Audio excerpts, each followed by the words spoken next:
선을 통한 용서와 치유. 2.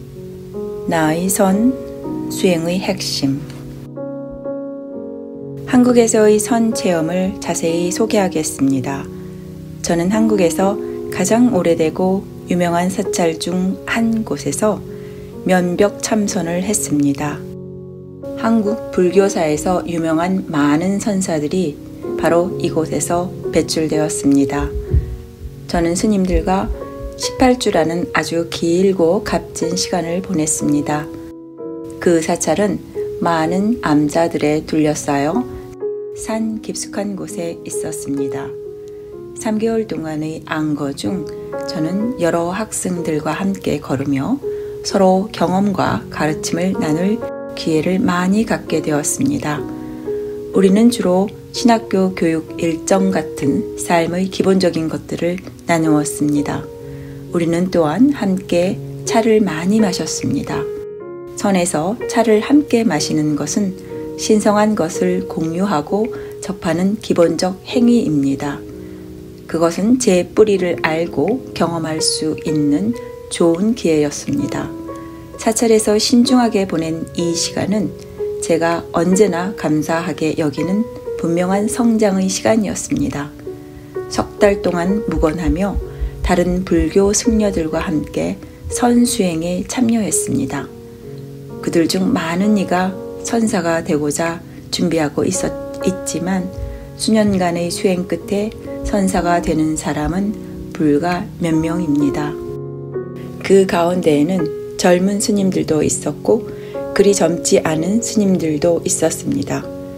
저는 유일한 카톨릭 사제이자 외부인이었고 이것은 한국 선사찰에서 매우 특이한 일이었습니다. 9시에 종이 울리면 모두가 잠자리에 든다. 그리고 6시간 후에 위대한 모험이 시작된다.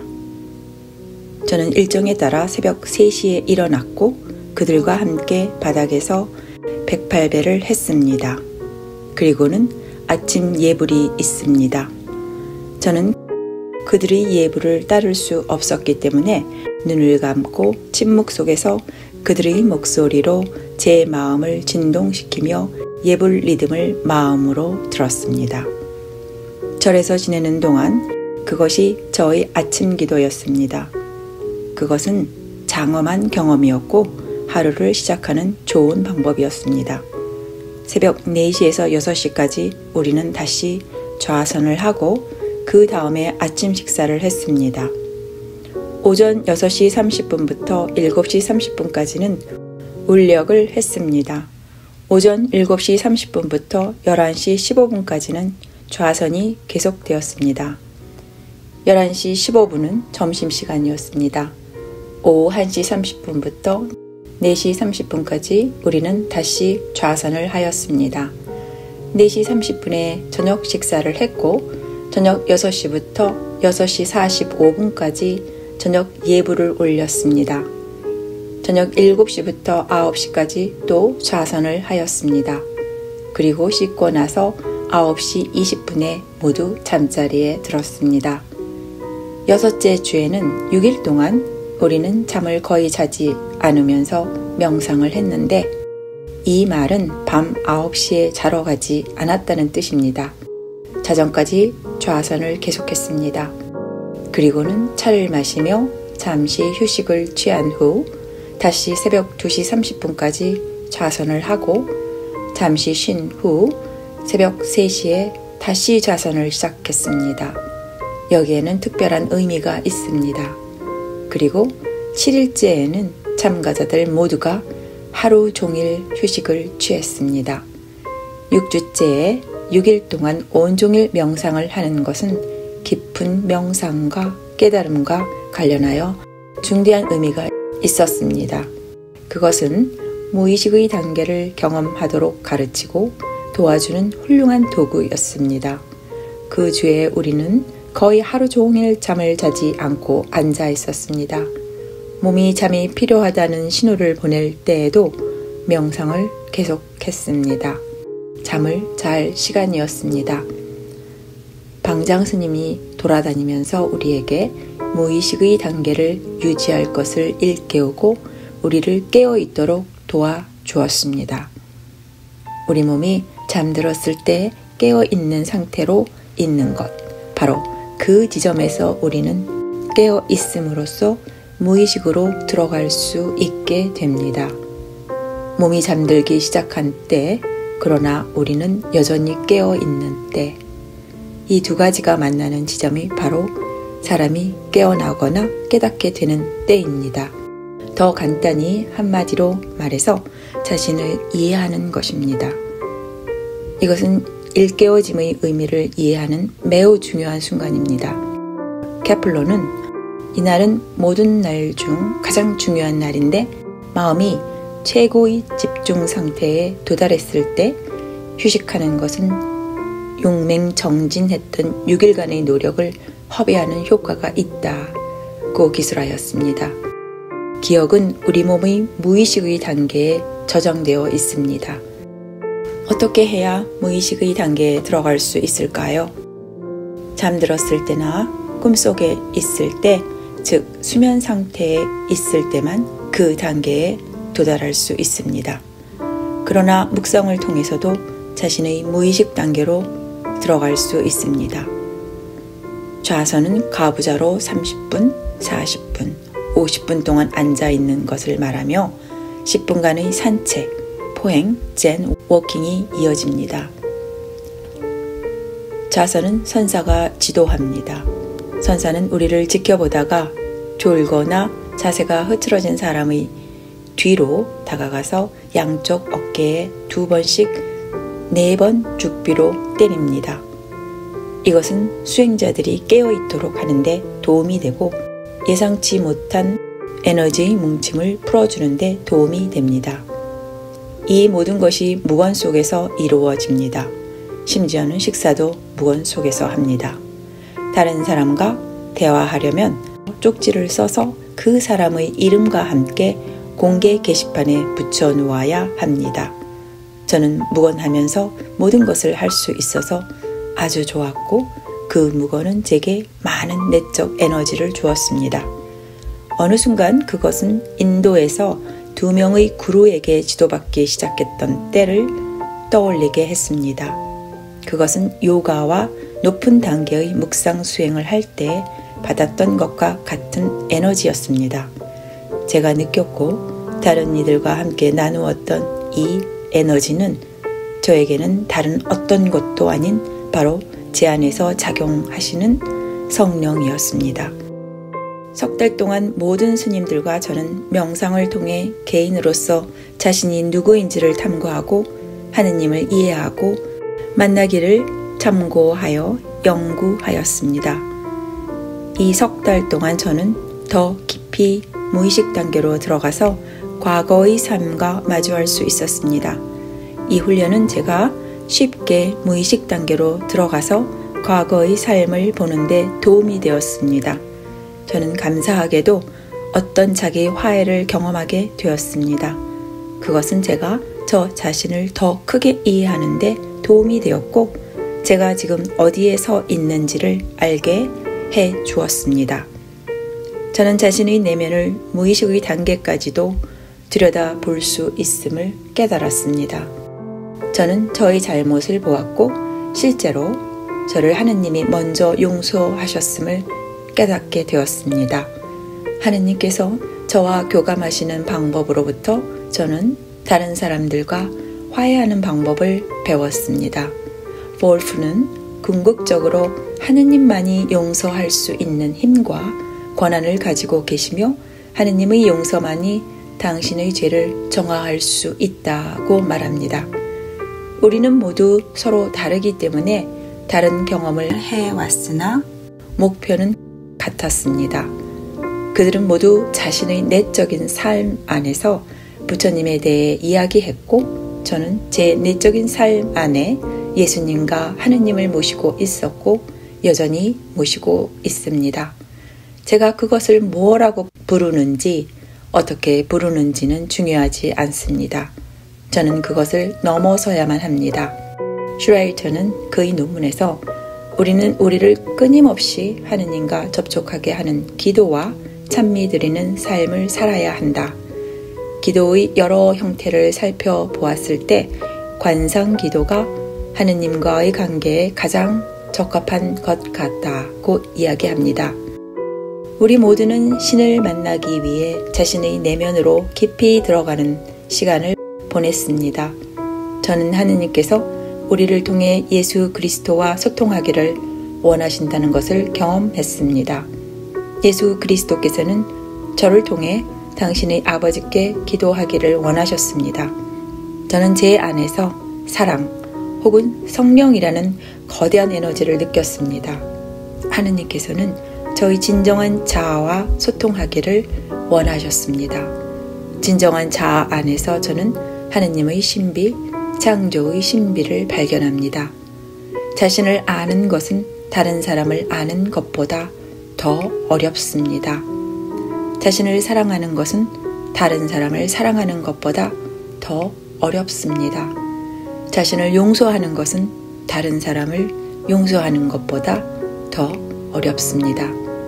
그것은 우리에게 모든 피조물의 상호 연관성을 상기시킵니다. 그렇습니다.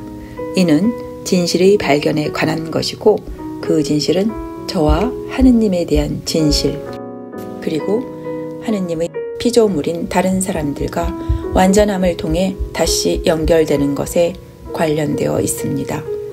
예수님께서 치유하시기 전에 그대는 완전해지고 싶은가?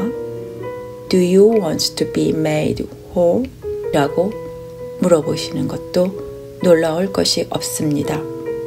우리는 완전함의 가치를 압니다. 완전함이란 전적으로 포용하는 것이라고 말하면서 데이비드 스타인들라스트 수사는 다음과 같이 말합니다. 당신은 완전하게 되고 싶은가? 화해와 용서의 영성은 묵상을 통해 깊어질 수 있다. 관상, 묵상, 기도, 용서와 치유는 일회성 행동이 아니라 우리의 삶 속에서 계속 진행되어 가는 과정입니다. 이 과정을 통해 우리는 미래의 관계에 대한 믿음을 표명하고 잘못을 한 사람들이 우리에게 잘못했던 과거와는 다른 방향에서 새로운 시작을 할 수 있다는 능력에 대한 믿음을 표명합니다. 이러한 과정을 거치면서 저는 변하기 시작했습니다. 이러한 변화는 제 주변의 다른 사람들을 통해 전해졌으며 그들을 통해 저는 사찰에서 보냈던 기간에 얻은 변화를 눈으로 보고 맛볼 수 있었습니다. 3. 나의 기억과 치유. 저는 스스로에게 물었습니다. 우리는 왜 하느님을 찾는가? 우리는 왜 자신의 진정한 자아를 보길 바라는가? 또 이것을 물었습니다. 우리는 정말 우리 안에서 하느님을 만나고 싶어 하는가? 우리는 정말로 자신과 타인을 용서하는 것에 관심이 있는가? 저는 제 자신에게 귀를 기울였으며 저를 둘러싼 산과 강, 새들, 그리고 봄이 되면 꽃을 피우는 나목과 같은 자연에 더욱 주의 깊게 귀 기울일 수 있게 되었습니다. 이 세상에서 일어나고 있는 일들을 돌아보면서 저는 스스로에게 물었습니다.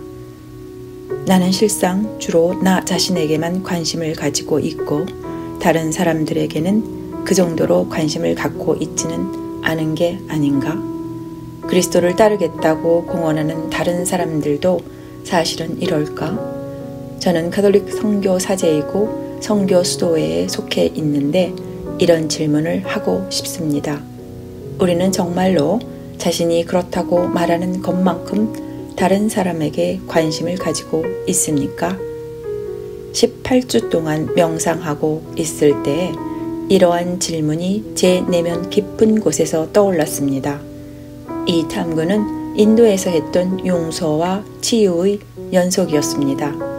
침묵, 내가 어떤 사람이었는지를 받아들이는 것, 그리고 내가 과거의 삶에서 무엇, 즉 잘못, 상처, 트라우마, 죄악, 분리, 내가 숨기려고 하는 것들 등을 했는지 아는 것.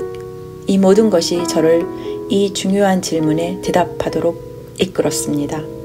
깊은 침묵 속에 좌선하는 것은 저를 더 깊은 내면의 자아와 연결될 수 있도록 도왔고, 이것은 제 내면의 자아를 휘저어 놓기 시작했습니다. 이렇게 고통스러울 줄은 몰랐습니다. 인도에서 이미 경험했었지만 이것은 더욱 고통스러워지고 있었습니다. 제 깊은 심연은 저에게 시편 42편의 10년이 10년으로 부릅니다. Deep calls to deep을 떠올리게 했습니다. 무슨 일이 일어나고 있는 건지 알 수 없어서 저는 우리를 지도하던 선사에게 잠깐 대화를 요청했습니다. 선사는 저에게 신부님, 저와 이야기 나누고 싶은 것이 무엇입니까? 라고 물었습니다.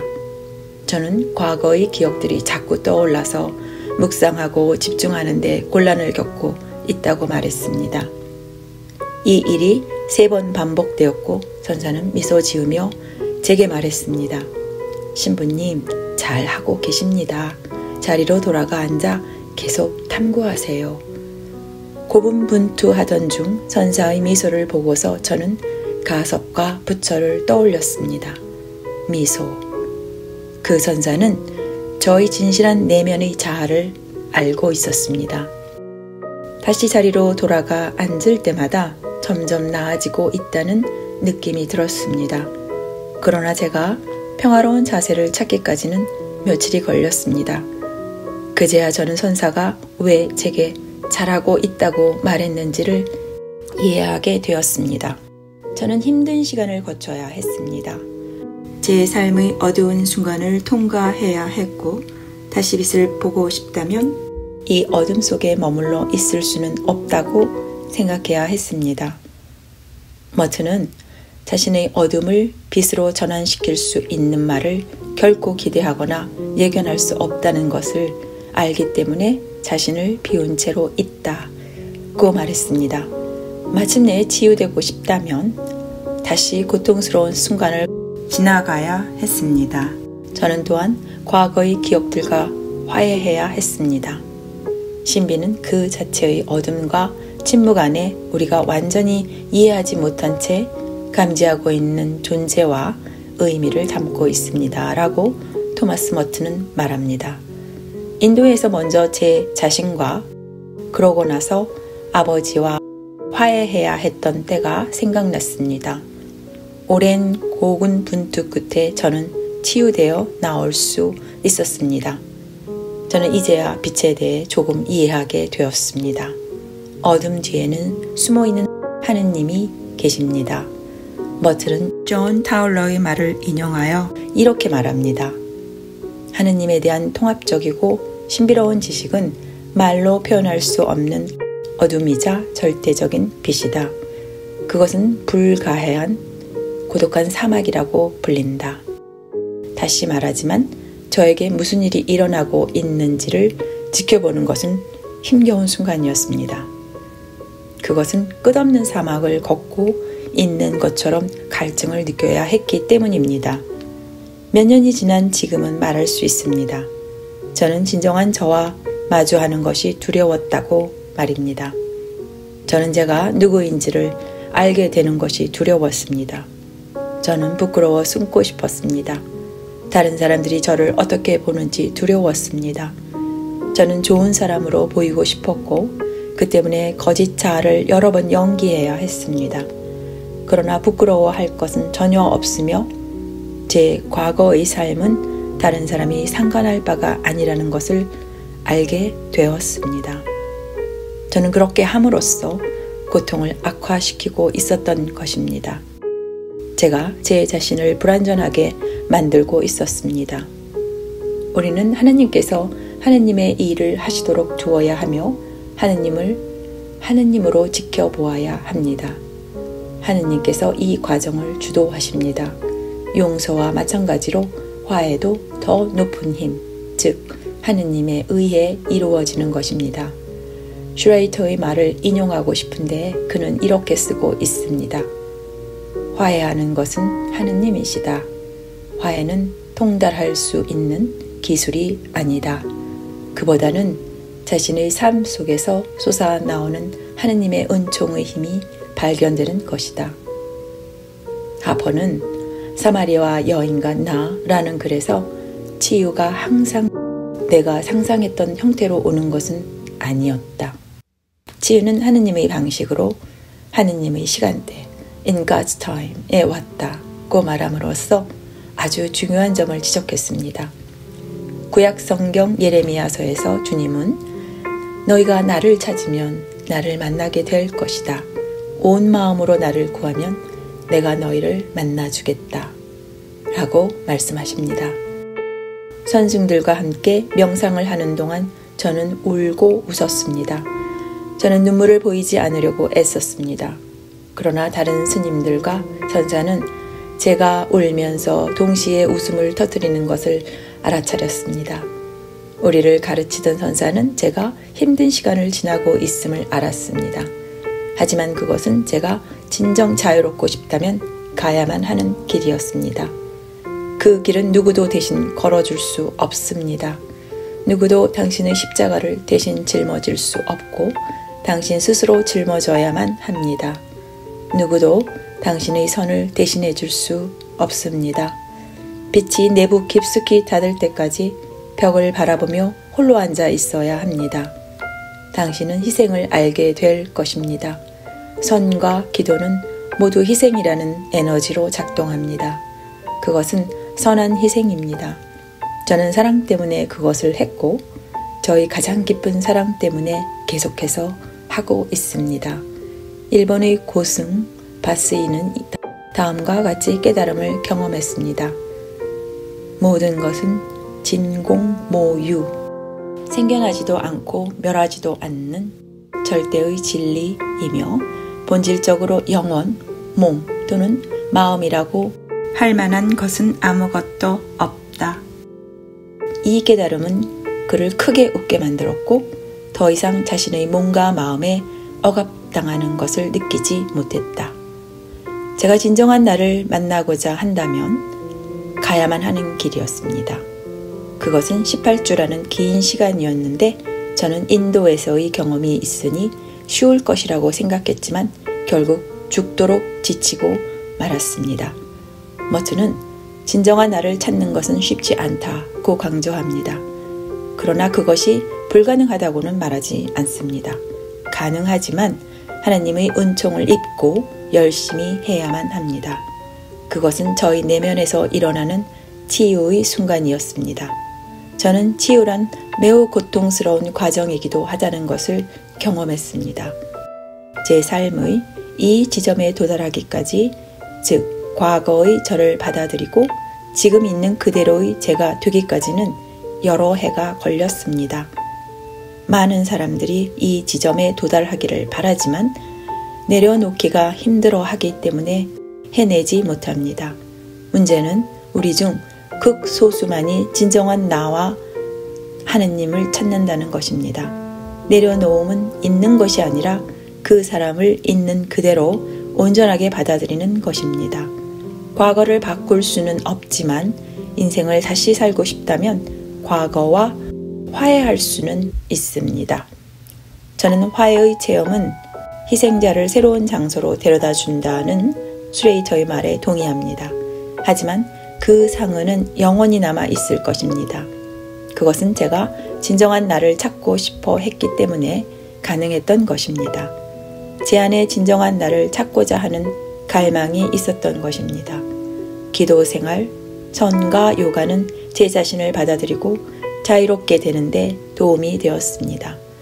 기도의 많은 순간들과 수많은 좌선, 요가에 몰입하기, 관상은 제 깊은 내면 여행을 지켜보는데 도움이 되었습니다. 저는 이것이 우주 만물과의 새로운 연결이라고 느꼈습니다. 자신의 깊은 내면을 들여다보고 관찰하는 것은 어려운 일이었지만 저는 해야 했습니다. 저는 그 일을 하느님의 은총, 성령의 도움으로 해냈습니다. 저는 창조의 일부이고 하느님의 현존과 다시 연결되기 위해 매일 이 창조를 통한 연결을 배우고 있습니다. 저는 모든 피조물은 창조주와의 관계를 통해 함께 묶여 있다는 것을 경험했습니다. 프란치스코 교황께서 회칙 찬미 받으소서 라우다토 시 Praise be to you 에서 가르치시고 행동으로 보여주신 것처럼 우리는 모든 사람과 모든 것과 연결되어 있습니다. 이것은 저희 새로운 영성이 되었습니다. 기도, 묵상, 관상은 제가 내면으로 들어가고 지켜보고 탐색하고 모든 것을 받아들이는데 도움이 되었습니다. 왜냐하면 이 모든 것이 진정한 나의 일부였기 때문입니다. 그때 제가 무엇을 가졌건 지금 이 순간 제가 무엇을 가지고 있건 간에 바로 그것이 저입니다. 저의 내면을 집중해서 깊이 들여다보았을 때 저는 처음으로 제 자신을 용서할 수 있었습니다. 가장 중요한 것은 그 순간에 제 자신을 용서한 것이었습니다. 용서와 치유를 필요로 하는 것이 이미 은총이라는 사실 그 자체가 치유의 첫 번째 차원이라고 바바라 피안드는 말합니다. 하느님께서 저를 끌어당기셔서 제 자신에 대해 더 알아보고 발견하게 하신 것입니다. 저는 제가 이 탐색을 시작한 것이 아니라는 사실을 알았습니다. 묵상과 깊은 기도 수행을 위해 일본과 인도로 가기 원했던 것은 나 자신이 아니었습니다. 저를 계속 더 깊은 곳으로 끌어당기고 있었던 것은 내 내면의 에너지, 하느님, 저의 진정한 자아였습니다. 시편 42편에 시면이 시면으로 부른다 라고 쓰여 있듯이 하느님께서는 더 깊이 들어오라고 우리를 부르고 계십니다. 하느님과 나의 진정한 자아를 아는 것이 삶의 의미를 알고 삶의 신비를 사는 첫 걸음입니다. 인도에 있을 때 아버지를 이해하고 용서하게 된 것도 바로 그 때문입니다. 우리는 인류의 영적 진화에 있어서 새로운 시대에 살고 있습니다. 이 새로움이란 진정한 영적 체험을 위한 보편적 탐색 또는 탐구를 말합니다. 자신을 받아들이고 자신과 화해하고 치유하는 과정을 통해서 우리는 하느님을 체험하게 됩니다. 그때에 비로소 다른 사람에 대해 용서하고 화해하고 치유하는 것도 가능해집니다. 여러분이 다른 사람을 용서하려면 먼저 자신을 용서해야만 합니다. 자신과의 화해는 우리를 자유롭게 할 것이며 자신을 용서하고 새로운 삶으로 향하는 치유로 이끄는데 도움이 될 것입니다. 오늘날 세계에는 우리의 삶 안에서 하느님의 현존에 대한 신비로운 갈망이 있습니다. 신비로운 바람이 우리를 휘감기 시작했습니다.